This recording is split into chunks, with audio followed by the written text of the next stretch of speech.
Talo whaki tala te tō TV mte ponei, au ko tile sa te o. Whakatalo whanga whuki mo lātou ko nei ono mai te neti I whenua mau.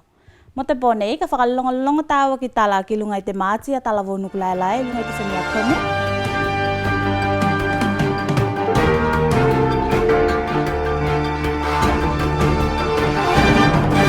Te whale whaifono, Sir Tomasi Puapua ne tau mālongi nei te taia nei tamaliki a konga.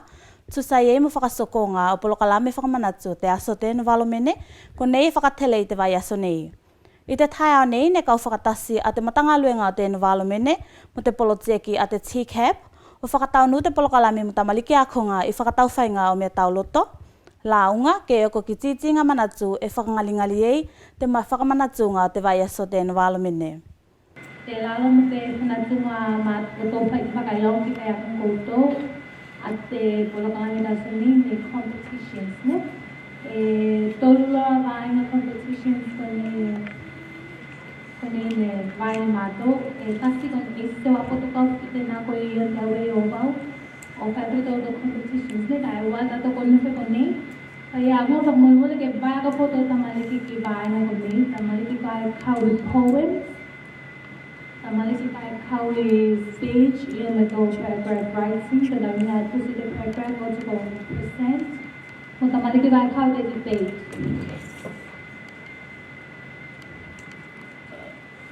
Sipokin e quizzes a mado ni pai. Ni hote pakinis na ngalite mo ko kung ito na mo pre-fato ni mahalti. Ay may kuni kamulo mo lo ko back follow tamaliki lo tamiki STA lo tamiki ka poems. Tamaliki ka PFPR speech and tamiki ka debate. I will recommend tamiki ka debate ke takito ko lima maya ako mane.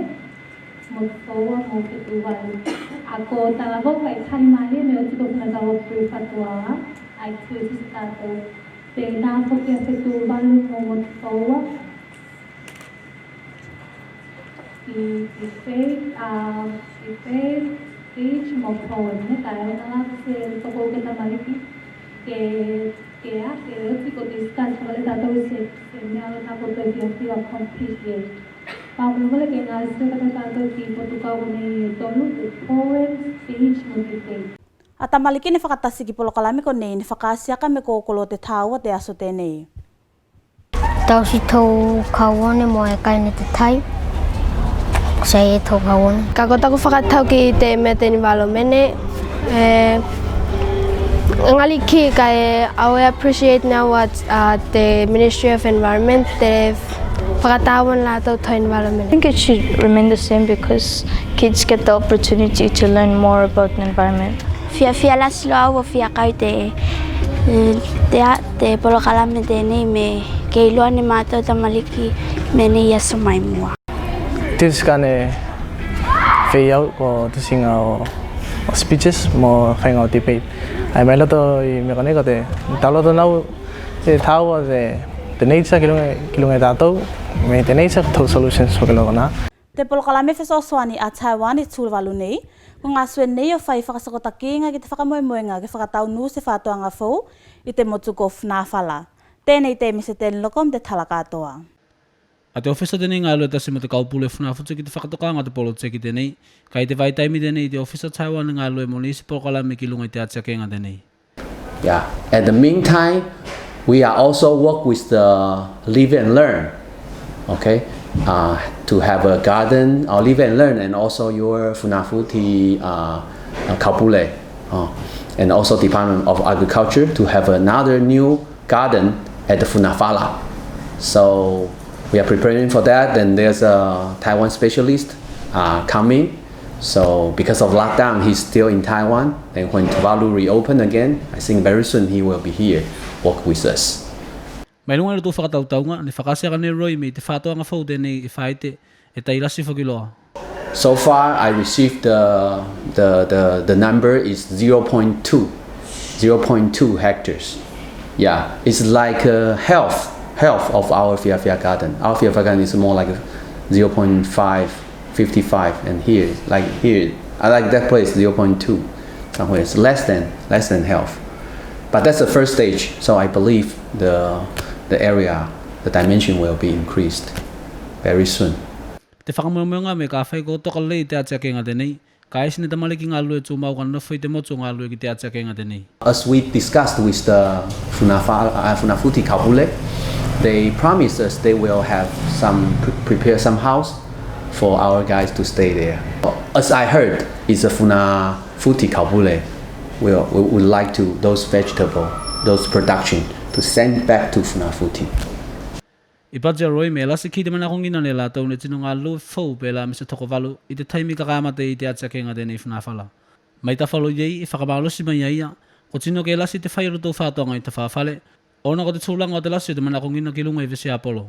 Te mese te loko mo talatu.tv. A mātua tamaliki a konga i te akonga ka matau vai aku, ne a tili aka lo tau i loa mo malamalama i te ako akonga te la ka whakatoka mo la tō i te aso nei. Sau ilu maki i tionam te talaka atoa toa. Te polokalame a konga tēnei ne whakatokangi nen te matanga luenga o a konga, te lai whakasolo i whakai ko nei e lima i lunga i te lau mua. Te aso nei ne whakapitoa te a konga mo mātua te a konga vai aku preschool, mo te whakamoemoenga ki whakamasaua ki mātua o le tau tiute. Nā la te polokalame a māua tēnei ne whakatele. Ko te a konga māua mo mātua, ke iloa ne lātou o awe te tusi, ki o tau whānau. Se ngata whuki kona te workshop tēnei, ke toi whakamasaua kai whisoasoani ki mātua, ia pe la whuki mo tupuna ki tu sanga whai o lātou i o tau whale. Ko te mea ke sanga tonu o tausi, kai ilo whakalei te o langa tupua ka o tau whānau mo kopuna i o tau ka inga takitasi. A mātua ko la ne whakatasi ki te a konga, ne mōli mau ne lātou te a konga tēnei e tāua kilo mō lātou. Workshop tēnei au ngā kime, sosani ke mātua pēnei preschool. Tustusi ngā matai manu, o mea kai tau whakaakonga ke imtou tamani. Toko uke a mātua ne whakatasi ki te a konga tēnei, te la ne whai te whale kaupule o vai aku. Te la seata whakawhiawhia mō laua ko nei mai te matanga luenga wā konga. Pero ne ko ulua ka tika tai maua te tino tolu mātua ko nei o vai aku nei. Te arai whakawhitai whakamalo ki mātua ko nei. Ko koloi te support ne lātou a te polokalame tēnei a māua tēnei nei. Te la ko whukiloi te uki o mā whauwhaunga o lātou o whao pōpo. Ki tūlanga loa i mea lātou ko lai whai ki o tau whānau. Kai whisoasoani whoki ki mātua ko nei whātou isi no tau whānau ne. Ko konga tēnei ne kāmatai ta slua te vai as nei mai kawatoe toe. Whamoemoenga ka toi whasoko atu tā ko konga ki mātua mai whakai ko se nala mo alapi. I ta sngafua māwau ko toi whasoko ki whakai fōu, kai whakaoti te polokalame tēnei ki lo whenga i ta slua te vai as fōu. Sawilu makitiona mo tala.tv. Kai mo te toe tala, a tala voi te whenua ko nukulailae, ne kau whakatasi i te māti i lunga i te whenua, o a waka te leo ke whakase ai i o me whakangata te pusi i lunga i te whenua. Tau whaiva Andrew tēnā lipoti mai nukulailae.